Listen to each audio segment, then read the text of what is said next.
Hello, അപ്പോൾ നമ്മളുടെ മീൻകറീൻ്റെ recipe ആയിട്ടാട്ടോ ഇന്ന് വന്നിരിക്കുന്നത്. അപ്പോൾ അതിനായി ചട്ടി അടുപ്പത്ത് വെച്ചിട്ടുണ്ട്. അതിലേക്ക് കുറച്ച് വെളിച്ചെണ്ണ ഒഴിച്ചു, കുറച്ച് ജീരകം ഇട്ടു, പിന്നെ കുറച്ച് ഉലുവയും കൂടി ഇട്ടിട്ടുണ്ട്. പിന്നെ അതിലേക്ക് വെളുത്തുള്ളി ഇഞ്ചി പേസ്റ്റെല്ലാം ചെറുതാക്കി അരിഞ്ഞതാട്ടോ ഇട്ടത്. പിന്നെ പച്ചമുളക്, കുറച്ച് സവാള, തക്കാളി ഇതൊക്കെ ഇട്ടിട്ട് നന്നായി വഴറ്റുക കേട്ടോ. നന്നായി വഴറ്റുക. അതിനുശേഷം അതിലേക്ക് കുറച്ച് ഉപ്പും കൂടി ഇട്ടിട്ട് നന്നായി വഴറ്റുക കേട്ടോ. എന്നിട്ട് മൂടി വെച്ച് ഒന്ന് വേവിക്കുക.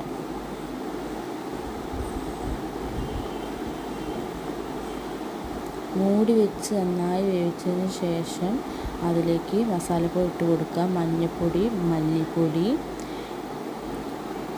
മുളക് പൊടി, പിന്നെ അതിലേക്ക് കുറച്ച് പുളിവെള്ളം ഒഴിച്ച് കൊടുക്കുക. നന്നായി പുളിവെള്ളം ഒഴിച്ച് കൊടുക്കട്ടോ. പിന്നെ നന്നായി വഴറ്റുക.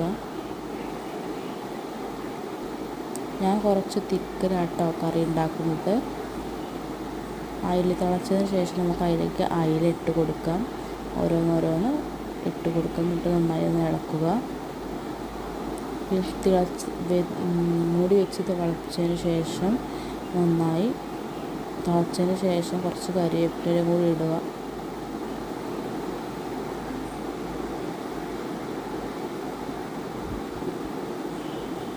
അപ്പോൾ നമ്മുടെ കറി റെഡി ആയിട്ടോ.